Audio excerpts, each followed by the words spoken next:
everybody. My name is Teresa Russell, and I am the current club president. And I'd like to welcome you all to the 27th meeting of our 49th year, coming up on our celebration of 50. And today we have Jerry Katz with our pledge and prayer. I just wanted you to know that I'm probably one of the few to give this invocation using a microphone. Now, I want you to know who I am praying for might be hard of hearing. Who I'm praying to is not. So it's not for that reason, it's for you. So with that, please bow your heads in an attitude of prayer. We pray to a higher power, knowing that we are blessed with so much. We pray for those who are suffering from hunger and malnutrition, suffering from medical ailments, suffering from mental illness, suffering from loneliness. Help us to have the wisdom to know how to help, the will to help, the resources to help, and the leadership to carry out effective plans. We pray these things for ourselves, our Rotary Club, our communities, and our world. For these things and the things on our hearts and minds, amen. Amen. I pledge allegiance to the flag the United States of America, America, to the republic which stands, one nation under God, indivisible, with liberty and justice for all. Thank you very much. Thank you. And Jim, do you have Jim Farmer, our president-elect, for consider to us? Thank you. First of all, just a short announcement. I'm praying that someday I'll understand what Jerry just said to us before the prayer. Amen. All right, we have a visiting Rotarian today, Carl Hoffman from Bexley Whitehall, I think it is. Did I get that right? Glad to have you. 1-5, welcome. Do that again. One more, 1-5, welcome. 1, 2, 3. Okay, we also Not have, very many, we don't have many visitors. we have Olivia Minnemeyer is here today. Olivia, would you stand up and explain yourself? Oh gosh, what explanation do you want? You can go long one, short one. like- Good medium. Hello, so I'm here with Lisa. I have lived in Worthington off and on for the last 6 or 7 years, but I just brought a business to Worthington. I own a salon studio, so I'm trying to make a footprint in my community, meet people. I haven't been able to do anything like that yet. My business is relatively new and it didn't start in Worthington. And then hopefully here in the near future, I'm hoping to bring my second business to the area adjacent more to like Franklin County, but I want to be localized here. So I own a 501c3 organization. So hopefully in the near future, you'll get to see both of my businesses. Okay, thank you. Also, we are graced today with the presence, I should say, of the man who won't go away, Tom Rice. Anybody with announcements, make your way up. Jim? Jim Farmer. Unless you want to go second. He is making his way. I was making my way. Okay, as most of you know, we had our big bowling event this past weekend, and I've got pages on most of the tables that will show you kind of how we did. 72 bowlers on 18 lanes. We had 22 club participants. I've listed all the major sponsors here. Thanks so much to Cam Taylor, People's Bank, Riker Buick, and Lincoln Financial for being our major sponsors. Round of applause for them. And then a round of applause for the 25 club members who purchased lane sponsorships. Thank you very much. And so we ended up with a net to the club of just over $5,400. And at some point, Jerry will produce numbers with columns and adding and subtracting, dividing and multiplying, and he'll claim I got it wrong. But don't believe that. This is the right number. And then lastly, I'd like to announce that, we had a really special event this year. Nobody fell down bowling. That was good. And, Emily Biondo, Dave, Kittredge, and, Darnell Perkins, I looked at the scores and each of them managed to break 100 at least once. So thanks to all. What? Oh, I should announce the winners. I'm sorry. Sorry about that. Our winners were, the $1,000 winner was I Am Boundless, a charity that sent 3 teams to us. So I was really glad that they won. Second place went to Corda Engineering, courtesy of Tom Rice, and they have donated that money to our foundation. Let's have a big round of applause for that. And then finally, Tom Rice and his team of ringers won $500 for our Worthington Presbyterian Church.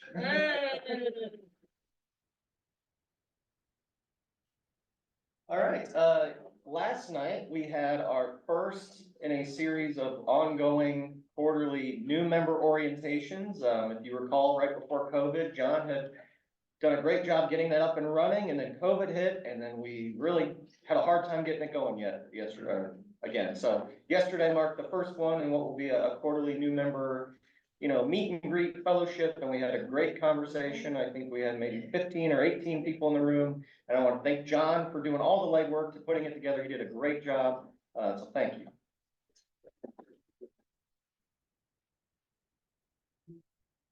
And we decided the new members are pretty good, and the veteran members who showed up to mentor them are okay too, so it's worked out. Thank you, John. And thanks for leading the meeting. On your table, you might find, if you don't search one out, it's Family Mentor Foundation Buddy Box time. Please sign up. It's Thursday, February 15th, 6 to 7. If you've been there, your table, how good it is, so they'll sign up. And we'll all have a good time for an hour, put together, I don't know, 400 boxes or something. Thanks.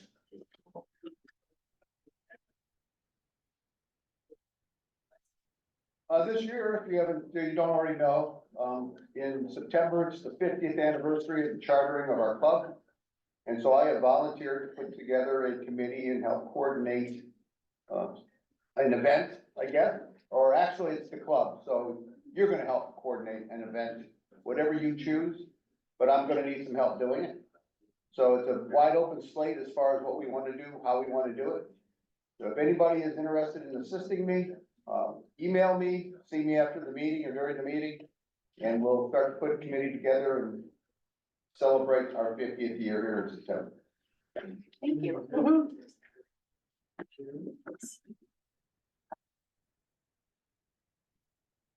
All right, You don't look that old, really. I think we are ready for Mr. Moulton, our sergeant today. Come on up, Mike. I'm imagining that we should probably prepare and get our wallets out, right? Get your wallets out. Who's your pot carrier? Who's my pod carrier? Let's see. Since a lot of our senior members have bowled this past weekend and they can barely stand. Well, we get a young person. Nick, you can help me out here if you don't mind. I know he can run around to these tables, because you're gonna be running a lot. These folks owe me a lot of money. And while you're there with Teresa, grab Teresa. Teresa, you know why I called your name? Why? Did I not hear your voice on the radio 2-3 weeks ago? Entering some contest and won. Tell us a little bit more about it and let us know what you won. That was in November. Whatever. Hey, you're as old as I am, you just don't remember stuff. Radio contest winner on WCOL. I'm a country music fan, and I won tickets to the Winter Wonder Jam. And I couldn't attend because I already had a flight to Florida to visit my daughter, so I gave my ticket to my. All right, that'll only cost $2 though, that's easy. But Teresa I don't think she got any answers correct without the help of the staff, so. It was fun to listen to you. They said, Teresa Russell from Pally, what'd they say, the awesome Teresa Russell? Anyways, it was fun to listen to. And I did recognize your voice, so. Is Peggy in the crowd? No. Yeah, Gonna get Becky for leaving her antlers back there. How about happy dollars? I know we got some happy dollars. How's it? Well, first of all, Mike, for disparaging older guys, I just want to put in $2. No, I said senior. I didn't say older. I said senior. I rode my bike for 23 miles in Florida. Oh, All right. Did you fall over? If you didn't fall over, then that's an extra Did dollar. not fall over, but if you do down there's a gator waiting for you. Incentive to keep pedaling. There you go. I thought there might be like a lunch station or something when you got back. Well, the other thing is, and if you'll remember back, I've been in this club for 43 years now, so I remember when we used to put a dime for every year of our age of our birthday. Now, given inflation, I figure it's at least 20 cents now, and the number is 30. And the reason I'm happy about 30 is, last Friday, our son completed his addiction treatment. And he told me that he feels better than he has felt in 30 years. All right.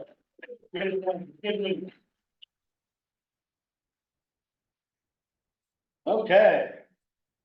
How many folks, oh, I'm sorry, Jim, we had a couple more. I almost missed you. Yeah. I have several happy dollars for my granddaughter. She first was the first girl to letter in football at Jerome High School. Nice. Nice, congratulations. She then went on and won the diving championship at the meet for all 3 high schools and in Dublin. And finally, today I get to go to her signing at Siena College in upper state New York, where she's got a whole scholarship. All right. For football or diving? Diving and academic. Oh.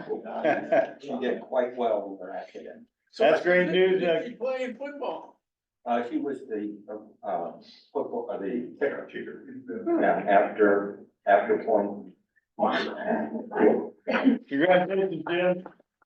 Well, Jennifer back there. Yeah, Jennifer. Exciting back here. So I just got back from a week in Havana, Cuba on a trip sponsored by the McConnell Art Center. It was amazing. We were totally immersed in their culture and arts organization and had a great time. And Matt earned a little money from organizing the trip also. All right.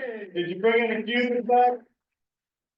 Nothing. You bring nothing back. Thank you. Man. I'll be a fan. You gotta be. I have a happy dollar and I warned Jennifer before she. Doug Southgate's got a happy dollar. That is. Yeah, I warned Jennifer before she went. There actually might be more Marxists in Cuba than in Clinton. Whoa. You sure that in the $2 happy dollar, Doug? Sure. That's pretty political there. All right, Jerry Katz got a happy dollar. I'm gonna put in $2 because I forgot to make an announcement, and the announcement is that over on those tables, you're gonna find some boxes of Rotary t-shirts. If you want a Rotary t-shirt, go there, find your size, they're marked on the outside. The ladies' shirts are on the right-hand side in that small box. Thank you.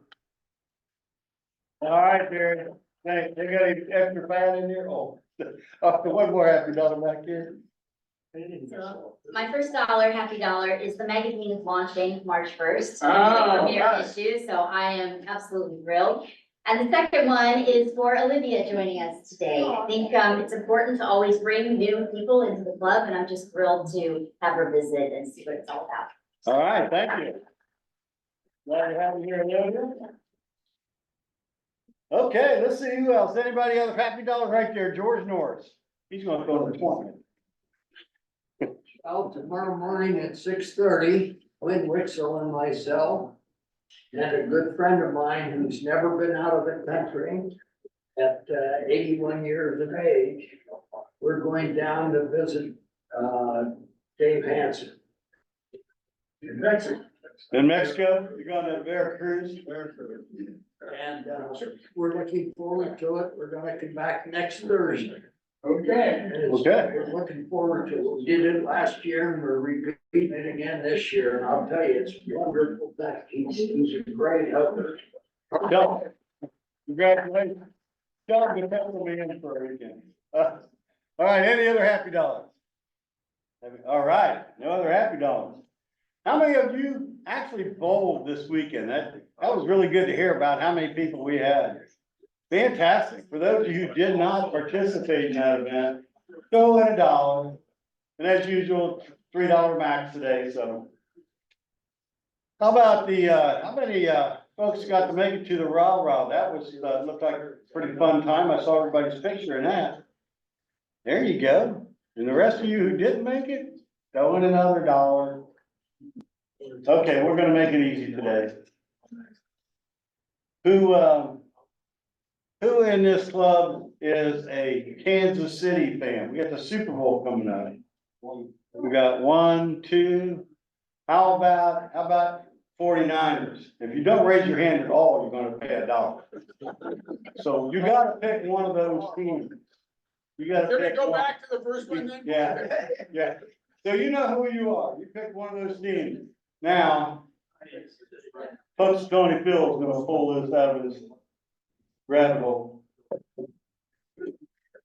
It's a, Whatever. You know what I yeah, mean. You know what I mean. And the winner is Kansas City. okay. So you put your hand up for Kansas City, you don't have to pay $1. Okay. Anybody else? Throw in $1. Okay. All right, that's all I have. What was the score? I just said who you're rooting for. The game is not over yet. Oh, okay. For those of us with, get John for an extra $1, just for chiming in there, way in there. Nick, I should have picked somebody young, you're slow with here. All right, where's Teresa? Who's up here next, Teresa? Thank you, everyone.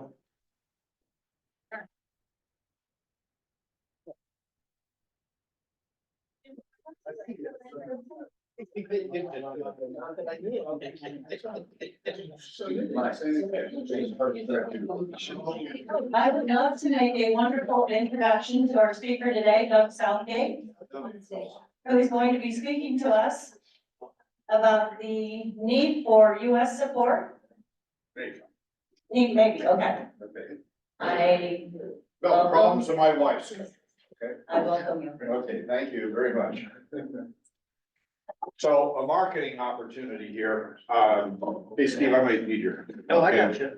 Okay,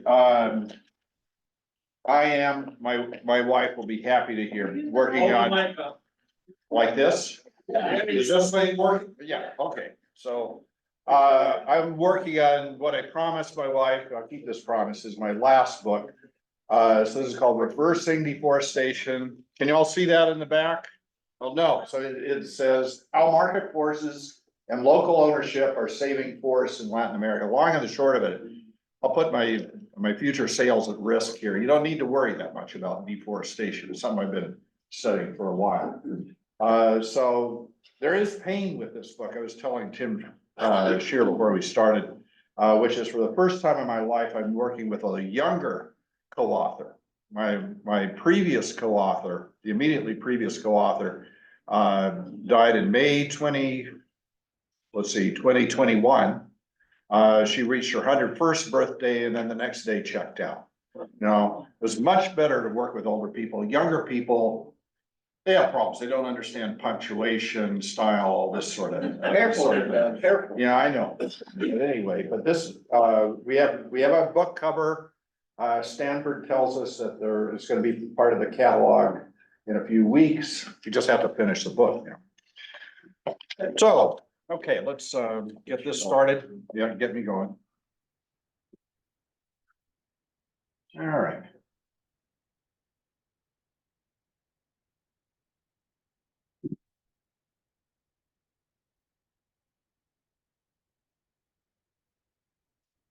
Perfect. Then.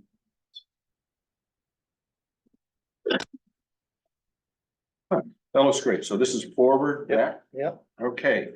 So this is about, ongoing events in my wife's home country. Many of you over the years have met my wife Miriam, and she is from Ecuador. We're coming up on, what'll it be this year? 88 years of marriage. So that's 44 for her and 44 for me.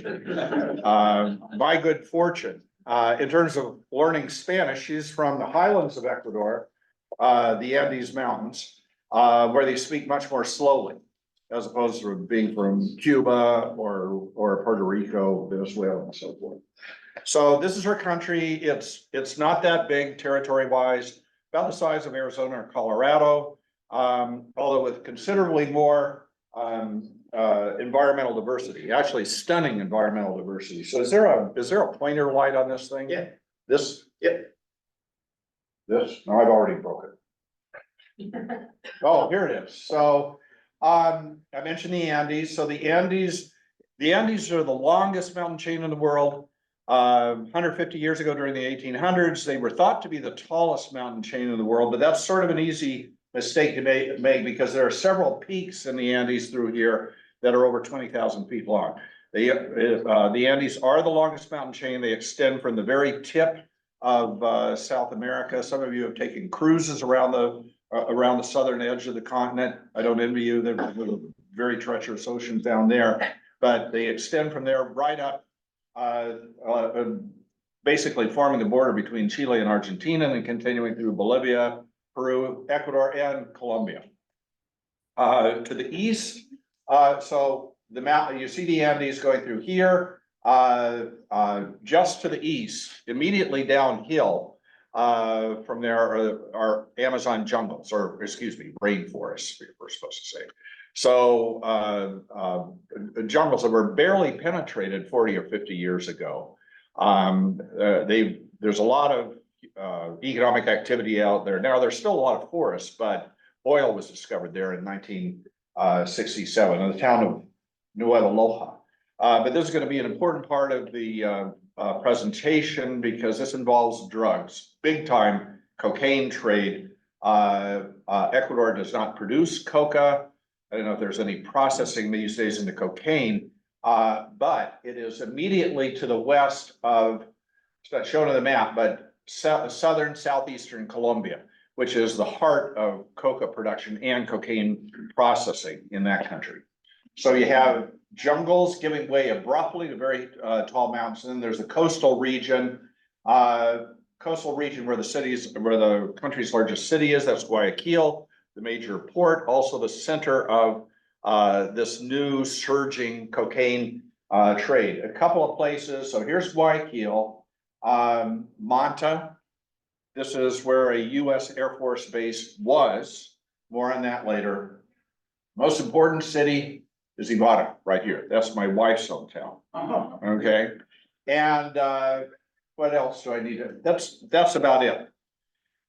You're ready for the map test when that comes. So about the size of Arizona or Colorado, as I mentioned, population approaching 18 million right now. Incredible environmental diversity, as I just mentioned. And then one more thing.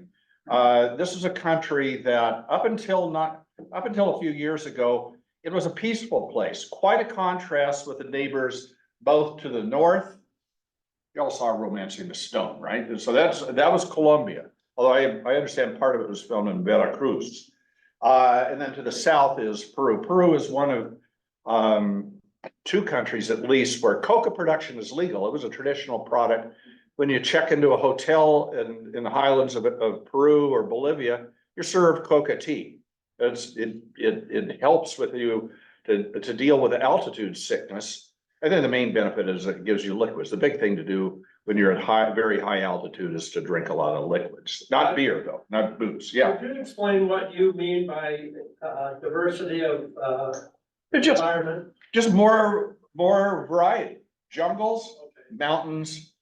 It's no accident. There are a lot of cities here in the highlands because actually the Andes there are a pair of mountain chains. There is a series of valleys. They have the world's most perfect weather. Her hometown is, so Ibarra there, you see how close it is to the equator. There's the equator going through here. the elevation is only 7,200 feet. Unlike Quito, I didn't mention Quito, that's the capital. That's at 9,000 feet, and particularly Miriam and I are noticing nowadays when we visit that, we get winded, you know, even in Nevada, but they have perfect weather, absolutely perfect year round, no seasons.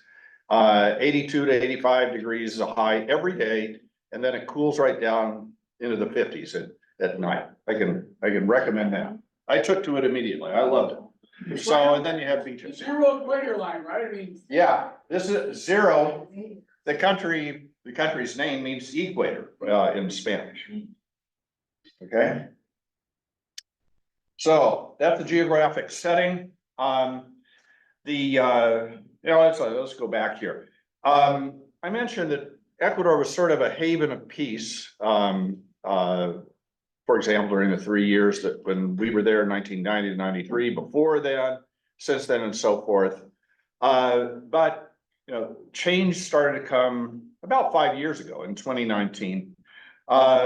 We visited together a little more than a year and a half ago. It was in 2022. Neither of us had been in Ecuador for several years, and we were struck by the changes in our hometown. Again, Ibarra, right there.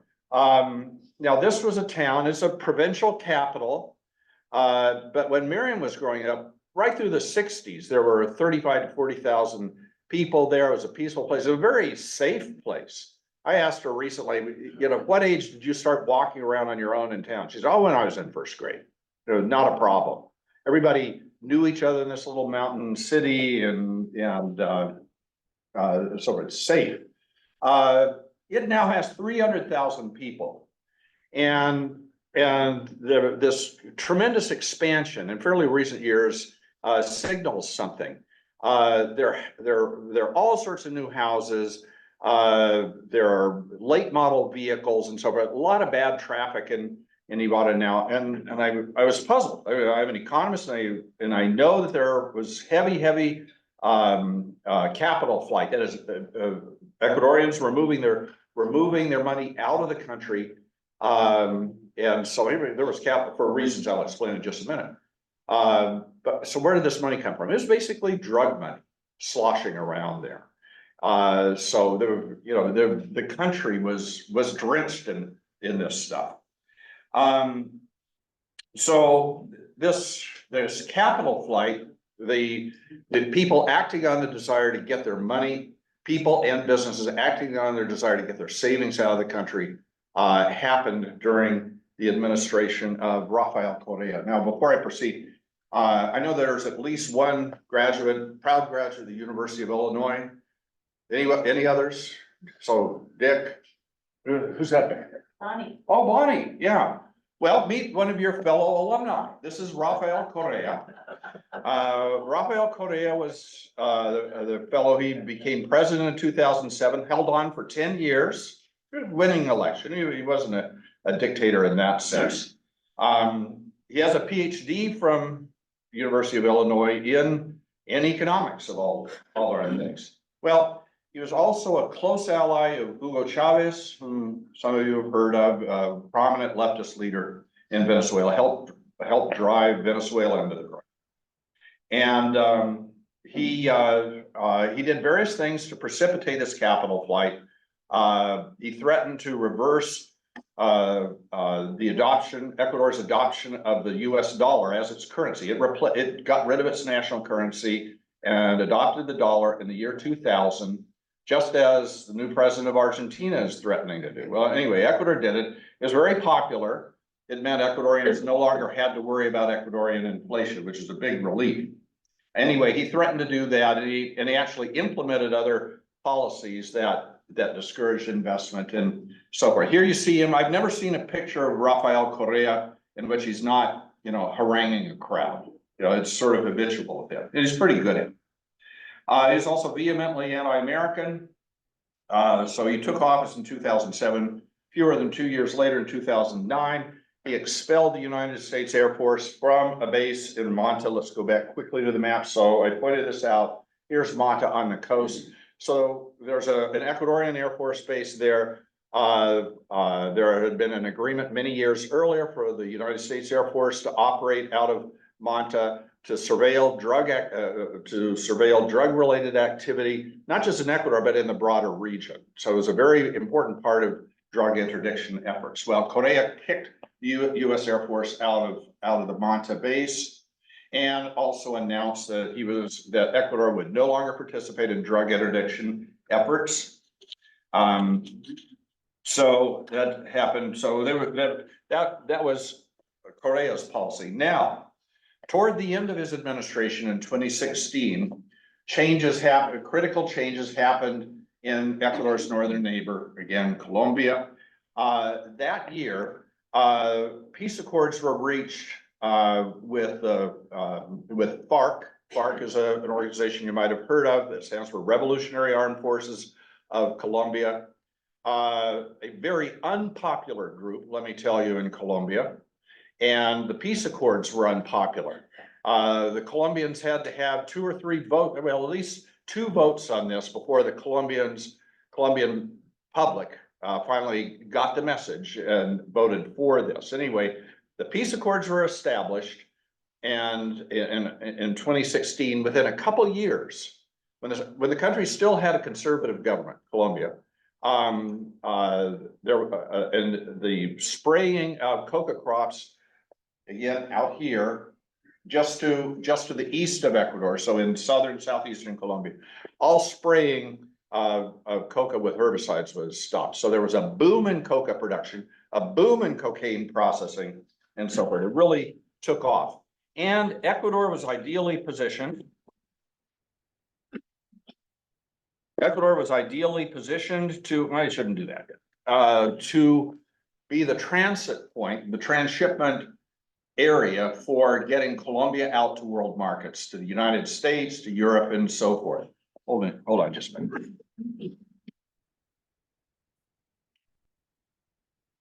So first of all, there's the location factor that I mentioned. The other thing to remember is this is a jungle area out here in eastern Ecuador. To say the least, the borders are very poorly marked, enforced, and so forth. So there's really nothing to prevent smuggling from Colombia into Ecuador or vice versa. So that's one thing. A second thing is that the roads between places like Nueva Loja, center of the oil industry, and major ports on the coast in Guayaquil, Manta, Puerto Bolivar, very well developed modern ports, deep water ports, and so forth. So ideal for smuggling. So one thing that happens to the cocaine is that it's put in hidden in containers, taking bananas out to different parts of the world. And so modern port facilities and weak controls on smuggling. That's something that the new president is trying to deal with. And then dollarization itself appealed to the drug owners. It makes just the fact that dollars are circulating in Ecuador makes money laundering a lot easier. It makes dollar laundering a lot easier, and the controls against money laundering are not too strong either. So in part because of this 2016 truce or a peace agreement with the FARC, which were heavily involved, continue to be involved in drug production. Cocaine production has taken off in Colombia. The surveillance party, so to speak, is blind thanks to the departure of the U.S. Air Force from Manta and so forth. So things have, and there are other advantages to drug transiting there. So there's Correa, and among the individuals to benefit from this, this is not a graduate of the University of Illinois. You'll be happy to hear that. This is Fito Macias. He's from the Manta area, same place where the U.S. Air Force was based. And he is the head of one of 22 or so major drug gangs in Ecuador, most of which are allied, the important ones certainly, are allied with Mexican and other foreign drug gangs. So among the other foreign drug gangs is an Albanian gang, and Ecuadorian gangs have teamed up with them, and as a result, Ecuador is penetrating cocaine coming out of Ecuador is finding its way into Europe. So Dutch authorities estimate that 30% or more of all the cocaine entering the Netherlands, the port of Rotterdam, 30% is coming from Ecuador. Okay, so Fito did quite well for himself, even though he was arrested and jailed in 2011. And all that meant was that he transferred his business activities and so forth to prison. He ran his drug cartel from the prison. And it wasn't an entirely bad place to be. It had a swimming pool and so forth. Nobody stopped him and his gang. His gang is called the Choneros because they're from a town. I said he was from Manta. Chone is a town close to that. So they had rocket launchers and all sorts of armaments stored in the prison. They ran the prisons essentially. So they took over a large segment of the global cocaine trade, or they were involved in that, the Ecuadorian gangs, the local partners, so to speak, of the Mexican and Albanian and other cartels. They also partner with those same cartels, the Mexican cartels, because the Mexican cartels, as you all know, run our border, right? The border isn't open, it's not uncontrolled, it's run by Mexican cartels. And the heavy moneymaker for them is the cocaine trade and the fentanyl trade. Of course, they would take the precursor chemicals from China and so forth. But as an important sideline, they transport illegal immigrants from Latin America into the United States. And so the Ecuadorian gangs recruit people. They don't recruit them, they don't have to recruit them. They take their payments. Ecuadorians who want to move to the United States are paying up to $50,000 a year. They sell off their farms or whatever in order to get into the United States. And then their Mexican associates just spirit them across the Rio Grande, which, by the way, is a lot easier to do than going from southern Colombia into eastern Ecuador. So that's another responsibility. So that's Fito Macias, who escaped from prison early this year. And that's because this is a response to Ecuador's new president. Now, his name is Daniel Noboa. He studied, among other places, he studied in Harvard. I don't know if he wants to brag about that these days, but he also earned an MBA at Northwestern University. So that's a little bit better. If he looks young, that's because he is. He was inaugurated in November, just a few days after he turned 30, or a few days before he celebrated his 36th birthday. So he's young, and he's also wealthy. So my previous book was about the banana industry, mainly the Ecuadorian banana industry, because Ecuador has been the Saudi Arabia of bananas, the biggest exporter of bananas since the early 1950s. And Noboa's grandfather, Luis Noboa, was an outstanding entrepreneur. He started life as business life as a 12-year-old street vendor. He only had a little more than a year of formal education, old Luis Noboa. And he was so successful as an exporter, he was worth more than $600 million when he passed away in 1994. We need to get a business like that headquartered in Worthington, huh?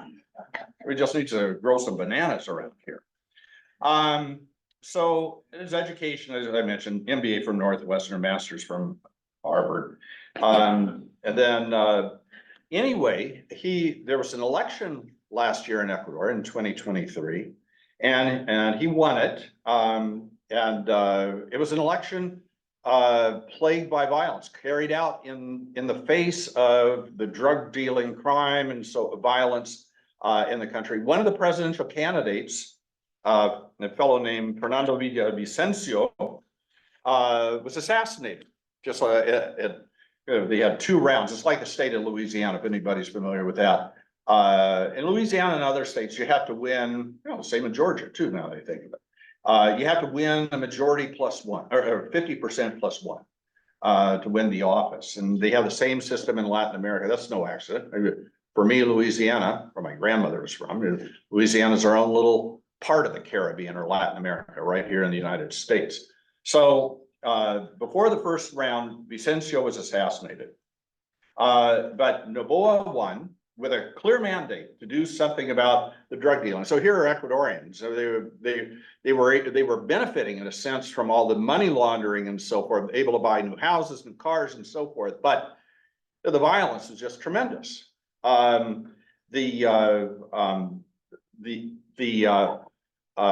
Ecuador now has, this formerly peaceful country, that now has the highest murder rate in Latin America. The number of deaths in Guayaquil has shot up by 500 or 600% since 2018. So Ecuadorians were sick of this, as you can imagine. And so Noboa beat in the runoff election. He was up against the candidate from Correa's old party. Did I mention Correa's from the University of Illinois? Yeah. So, okay, I mentioned that. Beat his candidate. He got 55% of the vote. And he has acted decisively and effectively. Among other things, the cartels have been designated as terrorist organizations, and a state of internal war was declared against these cartels. And that has meaning. It means that armed forces have been fully deployed. They're all over the country. They're certainly at the borders. They have checkpoints on highways, this sort of thing. They are going after this. And it's clear, well, the fact that the military is doing this as opposed to the police forces is that if you have or given an opportunity to surrender yourself to the authorities and so forth, that if you don't take it, you are eligible to be shot. All right.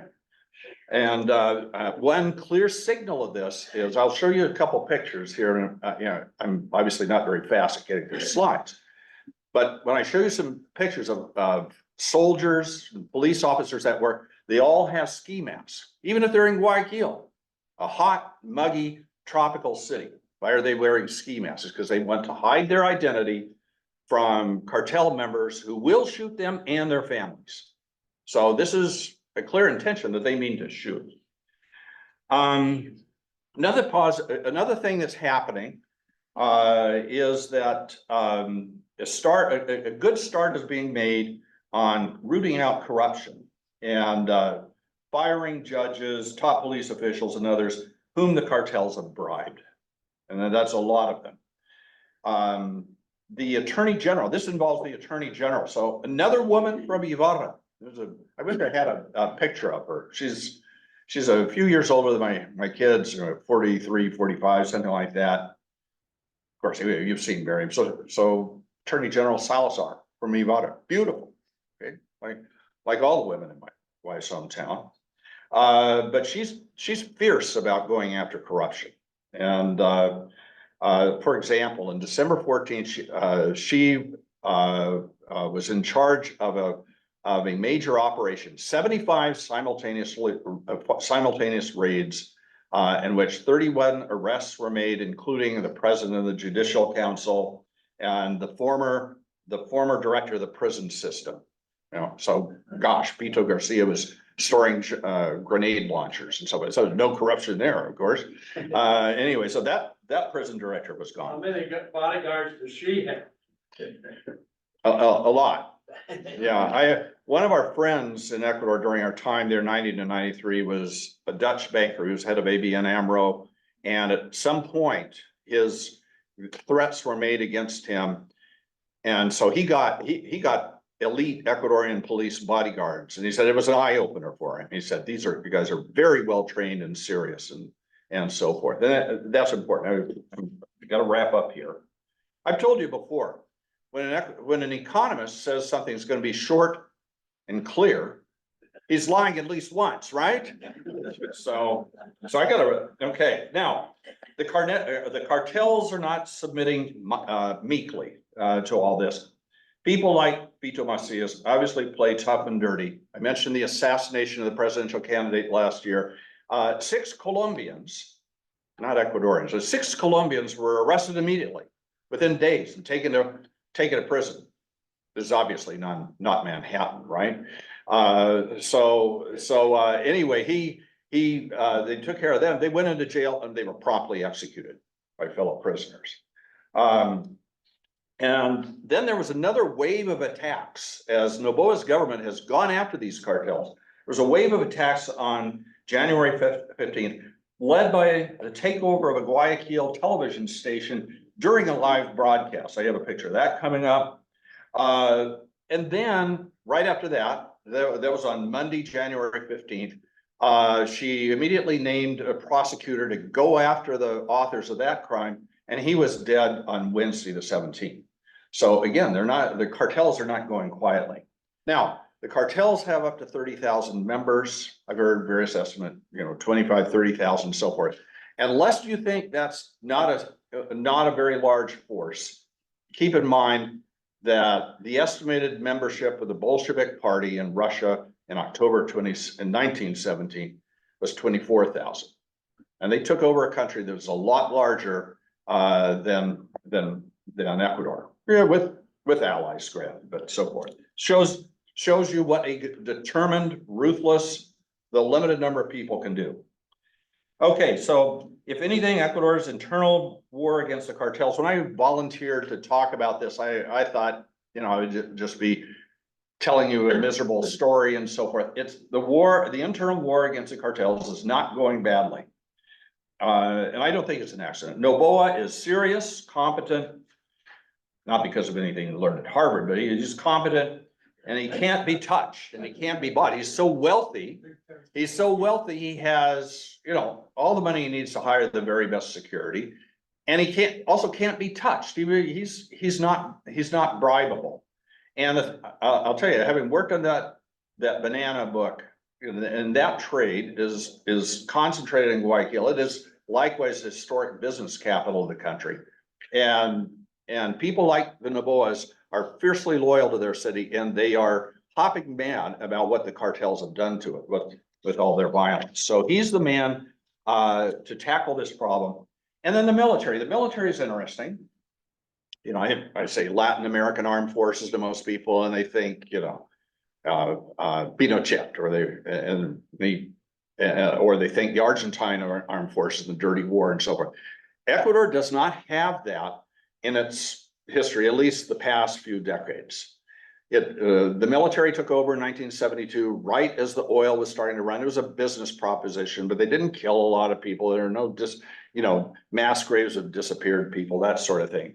So they didn't have that background, and it has a reputation. It is the public institution with the most respect in Ecuador because of their service to the country, and they are, believe me, they're serious. So I'll just click through a couple of slides. So here's a shot. So somebody from the comfort of home, not at the television station itself, somebody took a picture of this take over the television station. There it was. And the authors, the criminals here, tried to sow panic. They said, oh, we're attacking simultaneously here, there, and everywhere. And people started to panic. I read an article about one guy who's an art teacher, something like that. He lived in one end of Guayaquil with his wife, and his son was in school on the other side of Guayaquil, big city, 3.5 million in the metropolitan area. And his wife started to get in the car to go pick up their son. He said, no, honey, you are not expendable. You stay here. I'll go pick up my son. He was killed in the crossfire going there. People panicked because of this. So here, this is a shot. I have a couple more shots from Guayaquil. These are soldiers patrolling at nighttime. It's not cold, but they're still wearing ski masks, as I told you. And then a shot that shows what happens throughout Ecuador right now. This is a state of internal war, and that means that you travel around a bus or whatever. You shouldn't be surprised if your vehicle is pulled over and you have to show your ID and they search your vehicle, that sort of thing. That's routine these days. So that's what's happening there. So with that, I'll stop. I'll take questions. John. So, the Galapagos is a part of Ecuador, and it's a major tourist drive. Yeah. Tourism, and the flights go from Guayaquil. How's that been affected by this whole thing? Well, it's a new transshipment staging area. So the cartels are out there. I just read that. Yeah. So you're right, John. The Galapagos are about 600 miles off the west coast. Have you been to? Yeah. Yeah. How many people have been to the Galapagos? It's a great experience. Yeah. And but this touches everything. And I think this is why when you have a threat like what the cartels pose in Ecuador, it leaves no aspect of life untouched, and people have had enough of it. And, you know, just another example of this is El Salvador. So El Salvador has a president. His name is Nayib Bukele. So he is what Latin Americans call a turco. So there are Middle Easterners. They're from the Levant, Syria, Lebanon, the old Palestine, and so forth. These were people who moved to Latin America, and they're called Turcos. That's because at the time, early 1900s, they all have Ottoman or Turkish passports. So the name is stuck. So sorry, I don't have a, you know, I regret I don't have a photograph or slide of Diana Salazar, the Attorney General, and I don't have a picture of Bukele either. So frankly, he's my kind of Turco. Right after the October 7th atrocity in Israel, Bukele came out, and so the Israelis were going to start moving, and Bukele said, "Good, I'm all for anybody who will rid the Gaza Strip of Hamas." So no confusion on that part. And he has also been serious indeed about suppressing crime in El Salvador. He has gotten himself criticized and so forth. I see you, Jerry. I'll call you in just a minute. Maybe you've seen photographs of the prisons. They're adopting the same sort of prison practice in Ecuador now, where they line up criminals. They have to sit there in their skivvies. Don't worry, again, it's not too cold there. They have to sit in their skivvies, about 12 to 18 inches behind the guy in front of them and so forth. They spend the day there. So that's indicative of what he's done. So he just ran for re-election. It's, doubtful legality whether he really could run for re-election. And that happened on Sunday. He got 85% of the vote. Yeah. So, and I can guarantee you. So Noboa is serving out his predecessor's curtailed term. He'll run for re-election. He'll win. By the way, we might keep him in mind. He was born in Miami. He could run for president against Trump and Biden. What could be better? Jerry. Any indication that the United States military would be invited back? They're already involved. Oh, okay. So Coast Guard's helping out along the coast. Basically, so there have been calls, including in an online editorial, the Wall Street Journal and so forth, that the United States needs to do what it did successfully in Colombia, beginning in the George H.W. Bush administration. That's when Plan Colombia started, and it continued. There's a little dialing back during Clinton's administration. That's because of the state of Colombian politics. But then it came roaring back in the early years of the century. And let me tell you, I go to Colombia, and I ask people what they all know the role that the United States played. A lot of security, intelligence, and so forth. So you recognize the name Pablo Escobar. So he was one of the big drug chieftains in Medellin, and so we're very powerful. The intelligence operation that was done in Escobar became convinced that he had a traitor among his top half dozen advisors and so forth.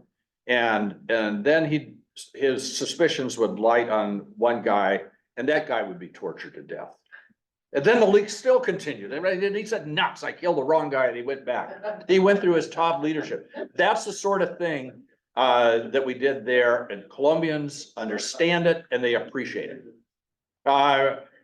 Maybe something like that, although the good thing here, if a strong president and a capable military, we're definitely not going to have to send troops there, but intelligence advice, the Israelis are providing intelligence assistance. Are they the source of their own drugs? I mean. No, they do not produce. What was explained to me one time by an historian is that during the colonial era, the priests decided not to have coca production. Well, there's a good reason for that. I mentioned that the elevations of Quito and Ibarra, other cities are high, but that's 9,000 feet. It's not like the cities in southern Peru and Bolivia. Capital, the Cusco is 11,500 feet above sea level, and La Paz. Anybody here been to La Paz? Any of these cities, or Cusco? Cusco's where it's sea. That's where you go to see Machu Picchu and so forth.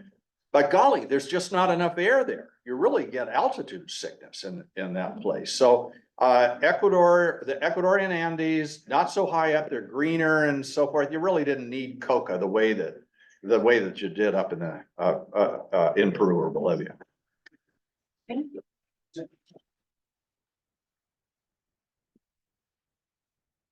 Do I just drop the mic here? Yeah. Are there any hippos over there? Yes? No, the hippos belong to Escobar. They escaped, and now they're a real problem. Hippos are, I know we all watch Disney cartoons when they're little, but hippos are not nice. And they're running all over rural Colombia. Thank you, Doug.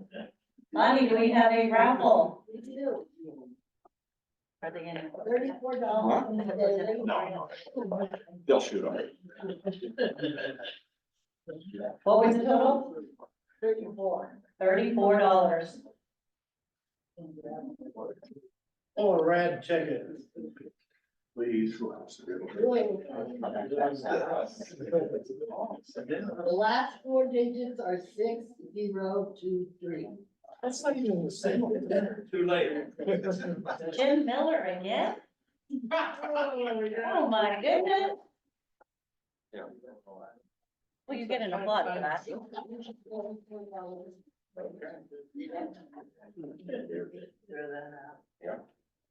And the ace of spades is $56. 56 in the ace of spades. Yeah. That's right. 600. Roger. It's red, and the last four digits are 3281. All right, here we go. Always my love, close with those that got $56 did I? You did, yes. Intelligence operation aided by this. This is a fascinating. Ding, ding, ding, ding, ding, ding. Come on, Dick, let's go. I'll probably get the Joker. Step it up. 102, let's go. Three. Oh, 3 clubs. Thank you for playing. All right, here we go, 4-way test. First of the things we think, say, and do. Is it the truth? Second, Is it fair? third, and fourth. Thank you all, we're adjourned. Walked on earth up to get your damn car. Yeah. You think he wants that slow to go?